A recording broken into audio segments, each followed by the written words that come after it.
How can we leave Quran for other people? How can we think, okay, no, Quran is not for us, Quran is for those who don't believe in Ahlul Bayt? It's not right.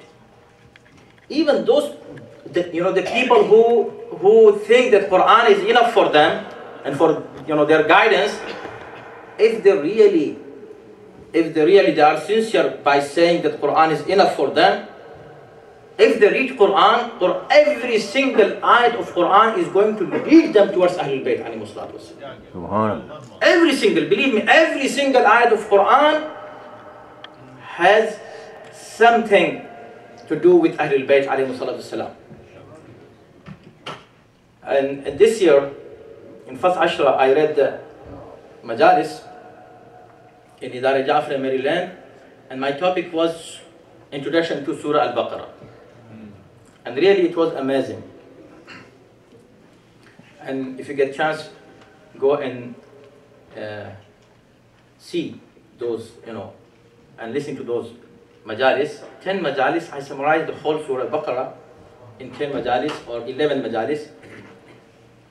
Amazingly, you see the Surah Al-Baqarah, the whole Surah Al-Baqarah, which is the greatest surah in the sense of merits and excellence, is the greatest surah of Quran, and also it is longest surah of Quran. Somebody asked the Prophet ﷺ, which surah is the best surah?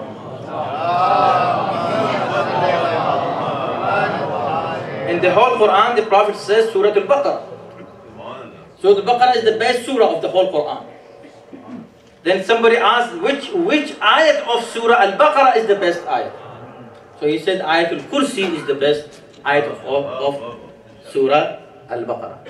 And in another narration it says, the Imam says, for everything, لِكُلِّ شَيْءٍ ذُرْوَةٌ وَذُرْوَةُ الْقُرْآنِ Ayatul Kursi. For everything there is a peak and climax. And the climax of Quran is Ayatul Kursi. Look, Quran is on the peak of eloquence. Quran is the peak of guidance. Quran is the peak of everything. Peak of knowledge, peak of wisdom, peak of science, peak of everything good you ever can think and imagine. So Quran is the peak. But the peak of Quran is Ayatul Kursi. Climax of Quranic guidance, Quranic theme is Ayatul Kursi. So what is in Ayatul Kursi? So my topic in Maryland was Surah Al-Baqarah, Introduction to Surah Al-Baqarah, and my topic for these 4 majalis at Astana Zahra is going to be Introduction to Ayatul Kursi.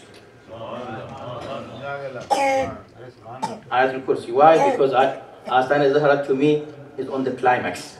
Right? So the audience also should listen to the climax, inshallah. Salawat Muhammad.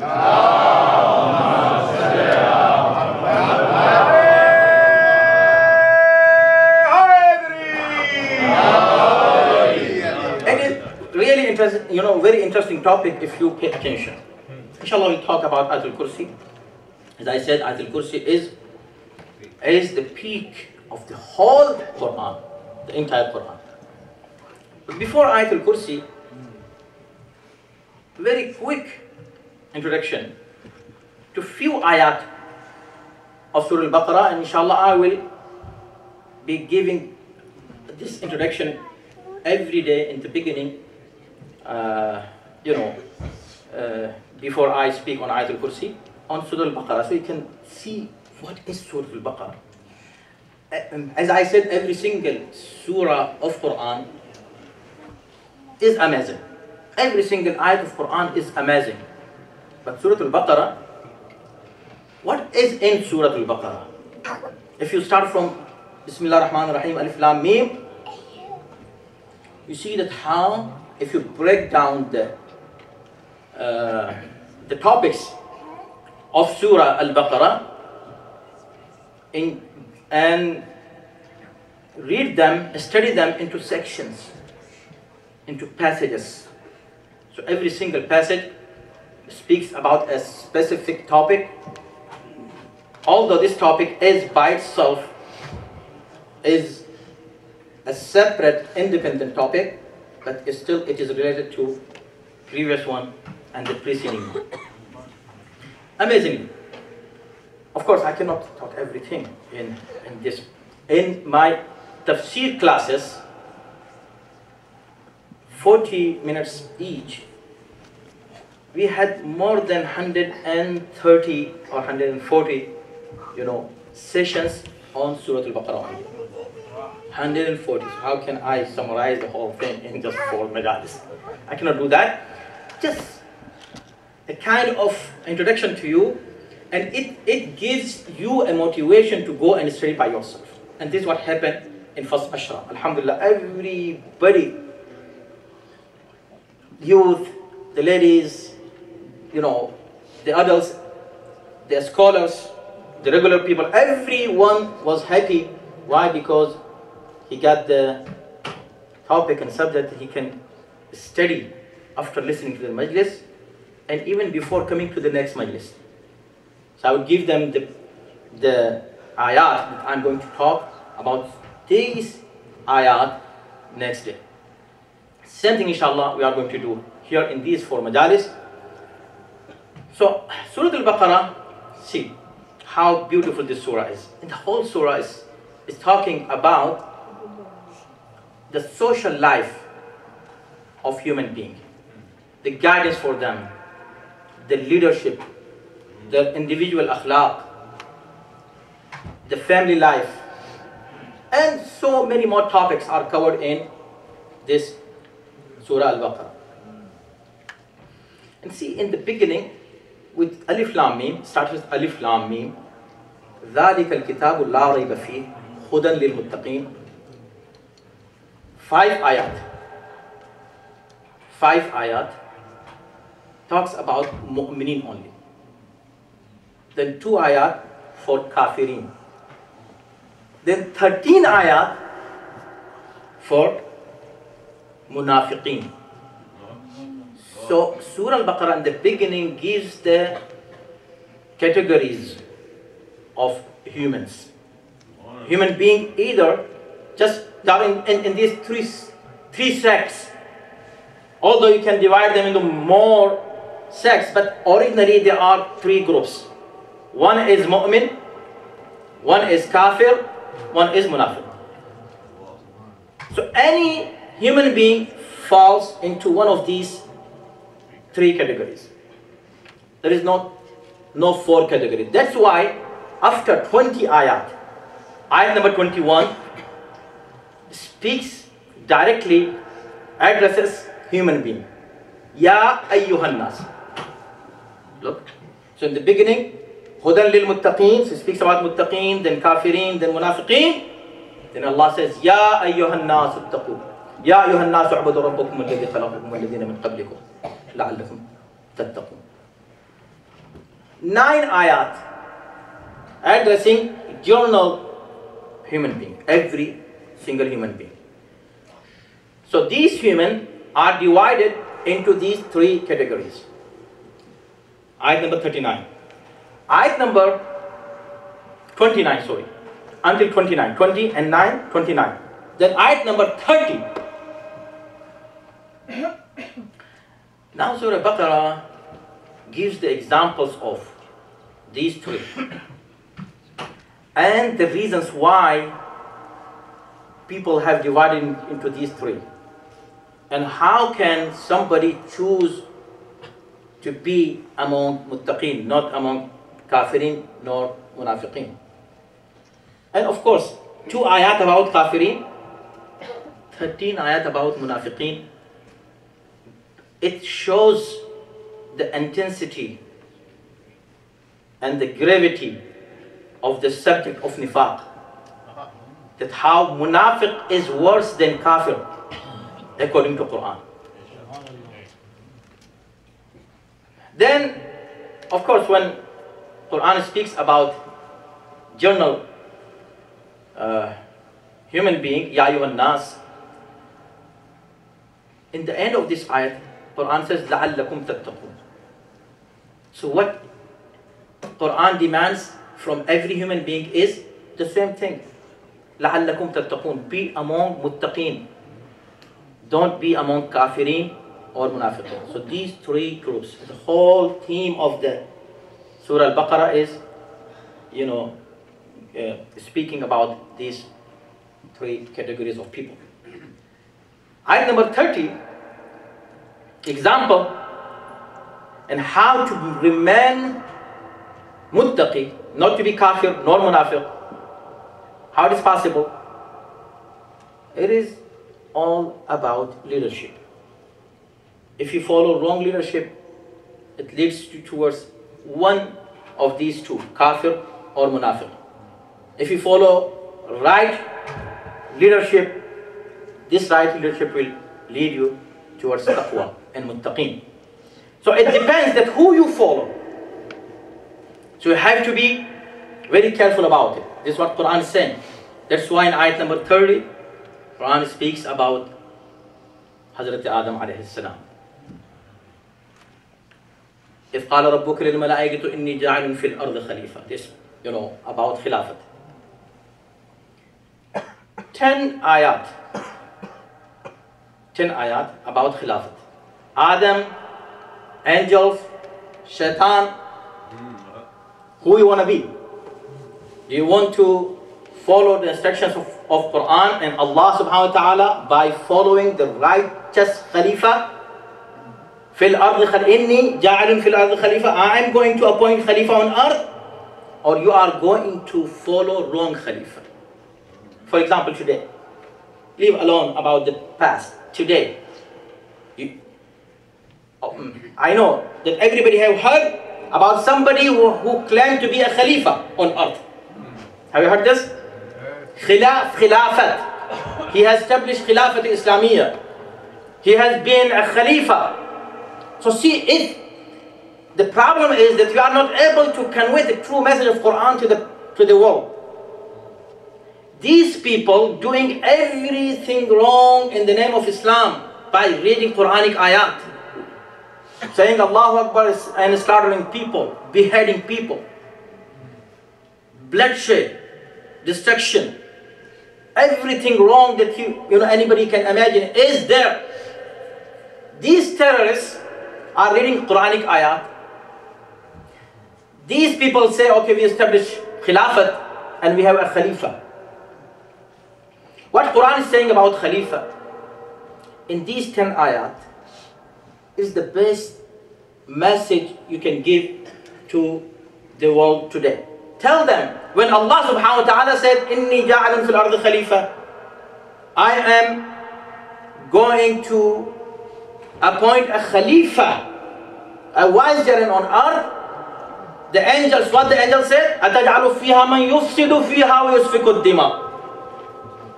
How, oh Allah, are you going to appoint someone who is going to make mischief and shed blood on earth? Allah said no. إِنِّي أَعْلَمُ مَا لَا تَعْلَمُونَ. And he is, then Allah gave them tests, both of them. And Adam passed the test of knowledge. And the angels kept quiet. Angels did not say, oh Allah, we were not objecting on his knowledge. We are saying he is going to shed blood and do mischief and fasad. Allah said, no, he is knowledgeable. He knows. So anybody who is knowledgeable, he cannot do fasad. He cannot do mischief. And why? Because I made him Khalifa. So the Khalifa is he who does not shed blood. And to these people, Khalifa is he who sheds blood. Who is bloody, he is Khalifa. The bloodiest person is the best Khalifa to them. According to Quran, no. The most pious and infallible person should be the one who we call Khalifatullah subhanahu wa ta'ala. So Allah's Khalifa is he. Until 39 ayat. I will stop here. Inshallah, then I will give you more introduction of ayat. So see, these are sections of Surah Al-Baqarah giving very strong message to the Muslims, non-Muslims, anybody who reads Quran, to understand what Quran is and what is the Quranic concept of good individual and a good society. You should be good individual, and in a result you will establish a good society. Why Ayatul Kursi is peak of Quran? Because in Surah Al-Baqarah, Allah subhanahu wa ta'ala has summarized all the teachings of Anbiya and the purpose of sending all those prophets. Ayatul Kursi is summarizing the entire Surah Al-Baqarah. It starts with what? Allahu la ilaha illa hu. Allahu la ilaha illa hu. You can stop there, or you say Huwal Hayyul Qayyum. Both are right. Let's see, subhanallah. Amirul Mu'minin alayhi salatu wasalam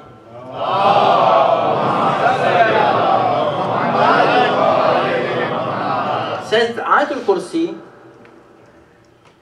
has 10 sentences. Ayatul Kursi has 50 words. Each word has 50 blessings of Ayatul Kursi.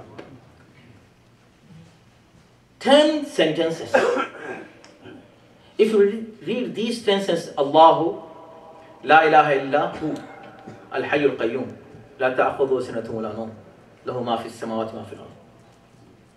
Some scholars said that the word Allah, which is the start of Ayatul Kursi, if you put it as, according to Arabic grammar, muqaddima and then khabar, so it makes one sentence each. You can put Allahu in front of each sentence, these 10 sentences, and gives you full meaning. Allahu la ilaha illahu. Allahu al-hayyul qayyum. Allahu man dha alladhi yashfa'u 'indahu. Allah. 10 sentences, and every sentence will give you a full-fledged meaning with combination of the word Allah. Look, this is the eloquence of Quran. This amazing eloquence. SubhanAllah. Then it has 50 words. Each word has 50 blessings. Now, when you read Ayatul Kursi, the first sentence says, Allahu la ilaha illahu. Since the word Allah came in the beginning, that's why the word who is referring to Allah. It is pronoun, referring to noun Allah. Otherwise, it should be like this: La ilaha illallah. In 2 places in Quran, we find this whole sentence, La ilaha illallah. Otherwise, in many places, we find La ilaha, Allahu la ilaha illahu. La ilaha illahu. Who means He? Allah. La ilaha, there is no God, illa who, but Him. So who is referring to word Allah? Allah is noun, who is pronoun. And this is the peak and climax of Quran. If you really pay attention, you will enjoy. See, my question to all Muslims. I went to study all the tafasir, almost all important tafasir, which are called Ummahatul Tafasir. I found that everyone agrees with this hadith, that this is climax of the entire Quran. Okay? Now my question. When Allah says, Allahu la ilaha illahu, okay, means la ilaha illallah. But in the whole entire Ayatul Kursi, it didn't mention Muhammadur Rasulullah. It says only la ilaha illallah. There is no Muhammadur Rasulullah. What does this mean? It means Muhammad Rasulullah is not that necessary? Is not that important? La ilaha illallah is important. You should just say La ilaha illallah and you're done. You are a good Muslim. And you got the peak of Quran. Is it true? Everybody say, yeah, because there is no mention of La ilaha illallah, but there is no Muhammad Rasulullah. Right? I said, no, this is wrong. You cannot say La ilaha illallah unless you say Muhammadun Rasulullah. Anywhere you see, whenever you say La ilaha illallah, you have to say Muhammadun Rasulullah with it. Why? Because Muhammadun Rasulullah is completion of La ilaha illallah. Without Muhammadun Rasulullah, La ilaha illallah is not complete. But it is not mentioned in the peak of Quran, in the climax of Quran, Ayatul Kursi. It doesn't mean that Muhammad Rasulullah is not important. No, La ilaha illallah, when you say La ilaha illallah, it has conditions. The first condition of La ilaha illallah is Muhammad Rasulullah. If you don't say Muhammad Rasulullah, you did not say La ilaha illallah. Everybody, every Muslim agrees on this issue. Everyone. Even those who don't respect Rasulullah that much, still they believe that whenever in adhan they ashhadu an la ilaha illallah, they have to say Muhammadun Rasulullah. Not just in adhan, even in salat they have to say Muhammadun Rasulullah. When you go for Hajj, during Hajj, before Hajj or after Hajj, you go to Medina for Ziyarah, and you try to go and say Assalamu alayka ya Rasulullah. You stand there for salam. Assalamu alayka ya Rasulullah. You will find somebody standing there, maybe sometimes with a stick, and saying, no, bid'at, bid'at. It is haram. Don't say salam here. He said, I came here for worship. It's not worship. Salam or Rasul is not worship of Allah. Then what? Go and do salat. Salat, salat, salat. Salat, not salam. No salam, salat. Subhanallah. Allah subhanahu wa ta'ala made them, these kind of people, to read salat. Even in salat, you cannot finish your salat without saying Assalamu alayka ayyuhan nabiyyu wa rahmatullah. How about the salat? Is it bid'at? You said, okay, go just pray. Don't stand up and say Assalamu alayka Rasulullah. Okay, what should I do? Salat? In salat, Allah said, you cannot finish your salat unless it says salam to Rasulullah. Right? So what? What is about this? Allah subhanahu wa ta'ala, look, Quran is for not for everybody. It's for أَفَلَا يَعْقِلُونَ لِقَوْمٍ يَعْقِلُونَ لِقَوْمٍ يَتَفَكَّرُونَ. For the people who think, who reflect, who use their faculty of intellect, faculty of reasoning. For those people, if you don't use your brain, Quran is not for you, please. Don't read it, it's not for you. Quran is for people who reflect. If you reflect, if you really ponder in Quranic ayat, Quran will give you everything that you need in this life and hereafter. But if you don't reflect, وَلَا يَزِيدُ الظَّالِمِينَ إِلَّا خَسَارًا. صلى الله محمد وآل محمد.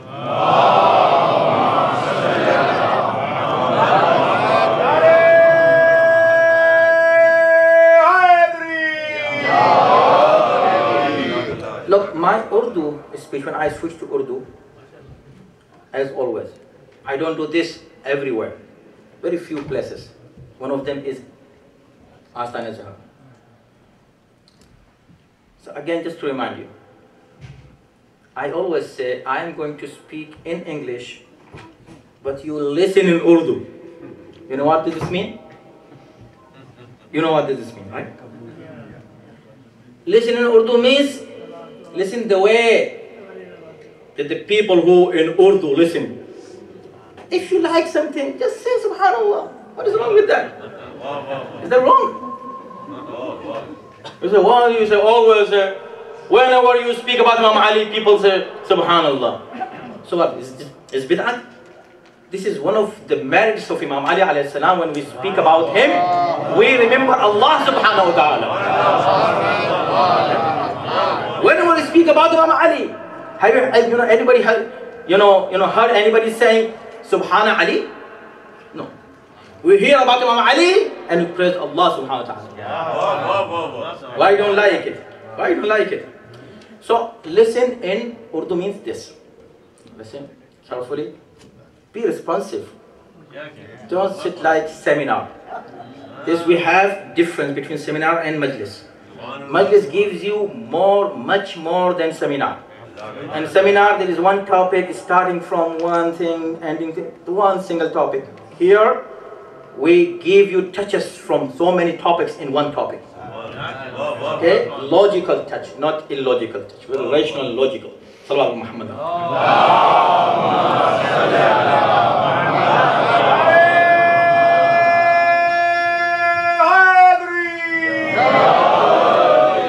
So, okay, I raised a question. Why there is no Muhammad Rasulullah in Ayatul Kursi? I will continue this in Urdu. Please, all the youth who are sitting, if you understand Urdu, I use very simple Urdu purposely. If you don't understand, if you don't get the whole point, discuss with your parents.